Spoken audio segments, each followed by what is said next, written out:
लेकिन देखी लोक में कितना एकता बा, सब लोग चाहता कि काराकाट में पवन जी आवस, काराकाट से विजेता बनस और पवन जी काराकाट के लोग के सेवक बन। पावर यही जैसे शुरू होला, अब पावर यही जा खत्म होला। पावर दोसर के कहां से? शोषित पीड़ित वंचित के आवाज उठावे खातिर हो, कि शोषित पीड़ित वंचित के आवाज उठावे खातिर हो, पवन भैया के चाची जीतावे के बस सांसद बनावे खातिर हो।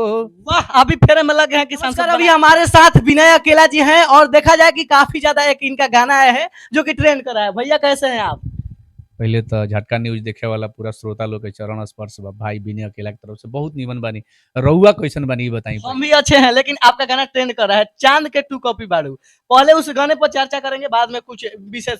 जी, ई तो पब्लिक का आशीर्वाद बावे। पब्लिक कबो कबो लागला इग्नोर करे तो अच्छा ना लागला। बढ़िया बढ़िया प्रोजेक्ट के अब उस शब्द के हम नहीं उच्चारण कर सकत, लेकिन दुख लागेला। लेकिन पब्लिक सपोर्ट करता है, ये हमारा खातिर बहुत भाग्य के बात बा कि लोग हमरा के इतना प्यार देता है। चांद के टू कॉपी जौन गाना लॉन्च भइल बा विनय अकेला ऑफिशियल से, लोग पसंद करता। अब बहुत एगो का हमार गाना हिट भई रहे कारी कारी अखिया से कके कलाकारी, वो गाना के बाद सबसे ई दूसर का गाना हमरा सबसे बढ़िया मिलल बा। ऐसन कि अपना गा के ऐसन लागता कि गाना बहुत बढ़िया बा।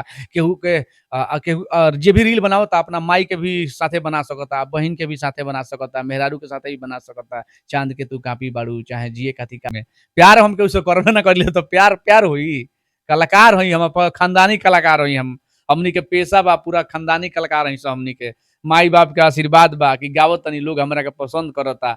हर विधा के गीत गावनी, हर विधा के लोग पति करेला। तो ये तो प्यार मोहब्बत वाला लव सॉन्ग भी गावनी और थोड़ा सा होहू में को होला।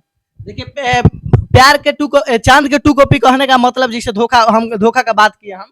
हो सकता है कि आपको धोखा पहले मिला हो, लेकिन फिर कोई दोबारा आ जाए तो हम इसलिए बोले कि धोखा ना ऐसा नहीं कभी के एगो कल्पना है। कलाकार समाज के बुझे कि एगो निर्देश देवे के चाहेला। उस गाने को थोड़ा गाइएगा। गाना बहुत बढ़िया बा। तन्या तन्नू काम कैले बड़ी और पीके आयरन जी के उहे अच्छा। देवरा ढोणी चटना बा जौन गाना पर बवाल भई रहे, उहे ढोणी चटना वाला राइटर पीके आयरन जी के ई गाना लिखल हवे और तन्या तन्नू काम कैले बड़ी। विकास यादव भाई के हमार म्यूजिक ह गाना बा।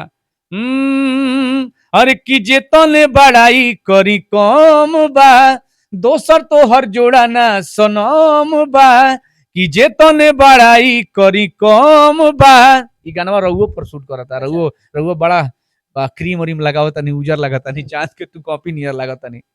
कि जे तने बड़ाई करी कम बा, दोसर तो हर जोड़ा ना सनम बा, कि तू तो हमारा मोहब्बत के झांपी बाड़ू, कि जिए खातिर हमारा ला तू काफी बाड़ू, आ चांद के टू काफी बाड़ू। ये गाना बा। अच्छा ये बताई कि रउआ प्यार भइल बा कि ना? रउआ केहू नहीं कहले कि तू बहुत सुंदर लागत तारू, चांद के टू काफी बाड़ू? ऐसे बहुत लोग सुंदरता के बारे में बिखेर दिए हैं हम लोग, लेकिन प्यार हो नहीं किया। अच्छा रउआ यहाँ के मेन बात पर वीडियो होता तो यहाँ के बताया ना नु करल। अच्छा, हर किसी के दिल में एक लड़की का ख्याल रहता है, कोई छिपाता है कोई बताता है, जब हाल रहता है। ये बात भाजन इसलिए आप बता देते ना हमारा दिमाग हमारा तो खुलियाम बस सब लोग जानता। अच्छा, करी करी अखिया में कजरा वाला करके गाते हैं, वो भी अच्छा लगता है। थोड़ा उस गाने को भी कारी कारी अखिया लगाना था हमारे दिल के करीब रहे वाला गाना बा। कि हम हई तोहर दीवानी, बात बुझाए राजा जानी, बात बुझाए राजा जानी। फिर हमारा लाइन रहे कि कारी कारी, अरे कारी कारी अखिया से कोके कलाकारी जान, काहे खातिर मारा तारू हमरो ए प्यारी। बहुत लोग पसंद कल गाना के। अच्छा, अभी एकदम काजर देख के लो भाई। हाँ तो नीमन ला काजर के और आंख में काजर लगा दिया जाओ। बहुत लोग देखा था कि सुंदर लगे खातिर सुरमा लगा होता है, काजर लगा दिला पता नहीं चेहरा खिल जाला। तो नहीं लगाता है ना हम सुरमा कहाँ लगाई, हम तो कोनो क्रीम ना लगाई ना। देखी ना देवदास बनल बन। आगे देखा जाए कि क्या प्रोजेक्ट आने वाला है विनय बिहारी जी का। विनय अकेला जी, विनय अकेला इतना बड़हन पदवी मत दी। विनय बिहारी भैया तो भोजपुरी के धरोहर हैं, धरोहर गीतकार हैं। अपने जीवन में 10-20 हजार गाना लिखे हैं। बहुत बढ़िया बढ़िया प्रोजेक्ट आवता, बहुत गर्दा गर्दा एक से एक सुपर अश्लील गीत, एक से एक लव सॉन्ग, एक से एक हमनी के पारंपरिक संस्कारिक गीत, हर तरह के गीत आवता। हम हर तरह के गीत गावेनी जौन हमार पब्लिक मांगता लो उहो होता, और जौन हमरा बुझाला तौनो करेनी बस। अभी चांद के 2 कॉपी गाए हैं। चांद के 2 कॉपी बारू अभी गाना आइल बा और बहुत बढ़िया बारू, वो लोग जाके सुनी, कितना बढ़िया वीडियो बनैले बन, वो लोग सुनब तक कहीं ना कहीं लागी कि भाई राउर मेहनत कैले बा। एगो कलाकार अपन सुख नींद चैन त्याग के रुआ लोग के इंटरटेनमेंट खातिर इतना मेहनत करेला कलाकार कि हमेशा आस रहेला हर कलाकार के, दुनिया के सब कलाकार बढ़िया गावेले, हर कलाकार के मन में आस रहेला कि हमार प्रोजेक्ट जाओ तो ओकरा के कुछ पब्लिक के सहानुभूति मिले, सपोर्ट मिले, सहयोग मिले, मनोबल बढ़ी तो और बढ़ चढ़ के हिस्सा ले और बढ़िया से काम करे। अच्छा, भोजपुरी में थोड़ा सा बात किया जाए, देखा जाए कि चुनावी माहौल को लेकर पावर स्टार पवन सिंह जी चुनाव लड़ रहे हैं, विनय अकेला जी का सपोर्ट रहेगा और क्या चुनाव प्रचार में जाएंगे या नहीं जाएंगे? सीधा सीधा बात बा कि पावर यही जैसे शुरू होला, अब पावर यही जा खत्म होला, पावर दोसर के कहां से ले ली।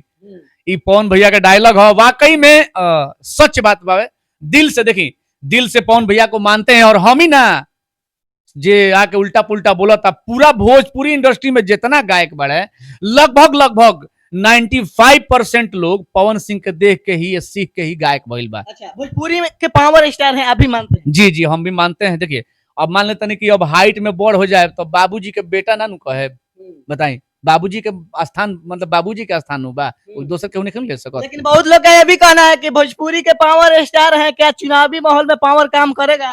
अच्छा रउआ नहीं देखो, आज तक हम अपने जीवन में 27 साल के हो गए हम तो नहीं देखले कि केहू नेता के, केहू विधायक के, केहू मंत्री के नॉमिनेशन में इतना ज्यादा भीड़ होखे कि भीड़ के आज एको को बवाल भइल, कुछ भइल सुनले बनी कि खेसारी भैया के प्रोग्राम भइल, कहीं पवन भैया के और जगह कहीं प्रोग्राम होला तो भगदड़ हो गई, कचरा गई, लोग के चोट लग गई।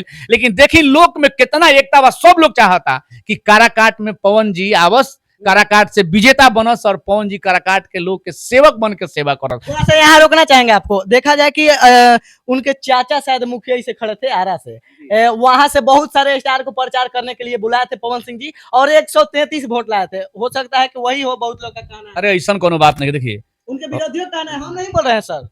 ठीक बा, विरोधी लोग के देखिए हर आदमी में कुछ निगेटिव बा तो कुछ पॉजिटिव भी बा, नहीं कहत की, लेकिन यहाँ सत्यापित है कि पवन जी काराकाट से जीतेंगे और चाहे उसके लिए मोदी जी और ईटीसी दुनिया के कोई पार्टी कितने भी स्टार प्रचारक को ला दे वहां पे, लेकिन वहां पे दाल नहीं गलने वाला है पूरा। अच्छा, काराकाट को आप जानते थे? हम नहीं जानते थे काराकाट को, हम नहीं जानते थे, लेकिन आज काराकाट ट्रेंड कर रहा है, किसके वजह से? पावर स्टार पवन सिंह के वजह से। अब विरोधी लोग तो बतियाबे करी, लेकिन बीजेपी के 5 समर्थक आ रहे हैं पवन सिंह जी के विरोध में प्रचार करने के लिए। केंद्र में मोदी जी को हम पसंद करते हैं, हम भी चाहते हैं कि केंद्र में मोदी जी जैसा यशस्वी प्रधानमंत्री हो हमारे भारत का, लेकिन फिलहाल काराकाट के लिए पवन जी के साथ हैं और रहेंगे। पवन जी के लिए गाना भी गाए हैं, बहुत ज्यादा वायरल हो रहा है, लोग सपोर्ट भी कर रहे हैं उस गाने को। उस गाने को थोड़ा सुनाइएगा। पवन भैया के गाना बाबे कि शोषित पीड़ित वंचित के आवाज उठावे खातिर हो, कि शोषित पीड़ित वंचित के आवाज उठावे खातिर हो, पवन भैया के चाची जीतावे के बा सांसद बनावे खातिर हो। वाह, अभी फेरे में लगे हैं कि सांसद बनाकर। जी जी, फिर एक बार बात करेंगे। अक्षरा सिंह भी आ रही है, पवन सिंह जी के बहुत ही कट्टर विरोधी। अक्षरा सिंह जी आएंगे तो पवन सिंह जी का हो सकता है कि वोट डगमगा जाएगा। अच्छा, जो अक्षरा सिंह को ही बनाया है, जो अक्षरा सिंह को बनाया है और उसी के जो आपको बनाया है, आप उसी के विरोध में खड़ा रहिए तो उससे कुछ फर्क पड़ने वाला है? पवन जी आपके जानता थोड़ा समझते हैं, जानता थोड़ा समझते हैं। जानता बुर्बक न बावे, जानता सब बुझेला कि के क्या करता। सोशल मीडिया के जमाना बा, लोग थूकतो बानू, वो फेसबुक पर सोशल मीडिया पर चले लगता, लोग लागता देखे। लेकिन हो सकता है कि जानता लोग भुला जाएंगे पवन सिंह जी बनाया है कि कौन बनाया है। ऐसा कोनो बात नहीं है, पब्लिक जनता जानता कि पवन जी क्या है और अक्षरा जी क्या है। मैं किसी का एक पक्ष बात नहीं करत, कोई भी दुनिया के ताकत आ जाए पवन जी को नहीं जीतने से रोक सकता है। वहां से पवन जी विजयी होने वाले हैं, बहुत ज्यादा वोट से जीतेंगे और एकदम 110% क्लियर है कि मनोज तिवारी, रवि किशन, कंगना रनावत शायद कुछ करके। देखिए रील में और रियल में बहुत अंतर बावे। मनोज तिवारी जी हो, चाहे दिनेश लाल यादव जी हो, चाहे रवि किशन, दुनिया का कोई कलाकार जो भोजपुरी में भी हैं, 3 गो सांसद जो हैं, दिनेश जी हैं, मनोज तिवारी जी हैं और ये रवि किशन जी हैं, अंदर का क्या है, रील में अलग हैं वो लोग और रियल में अलग हैं। ठीक है, वो लोग बीजेपी से हैं तो बीजेपी में स्टार प्रचारक बन के आ रहे हैं, वो अलग की बात है। लेकिन पवनमय हो गया है काराकाट, पवनमय हो गया है। पवन जी चुनाव जीतने वाले हैं, इसमें कोई किंतु परंतु ईटीसी कुछ नहीं है। अभी आप भविष्यवाणी कर लिए? जी एकदम कंफर्म है, जीतेंगे। अब नहीं जीते तो? जनता जनार्दन, अब जितना नहीं जितना वो तो भाग्य के ऊपर है। लेकिन जन सैलाब देख के ऐसा लग रहा है कि करीब करीब 1 लाख से ज्यादा वोट से जीतेंगे पवन जी। अच्छा। पहली बार, अच्छा आपको नहीं लगता है कि पहली बार नॉमिनेशन में इतना ज्यादा लोग पहुंचे कि आज तक किसी भी नेता मंत्री विधायक के नॉमिनेशन में उतना लोग नहीं पहुंचे हैं? सही बात। यही बात है, तो एकदम फिक्स है कि जीत निश्चित है। चलिए क्या कहेगा अंत में? अंत में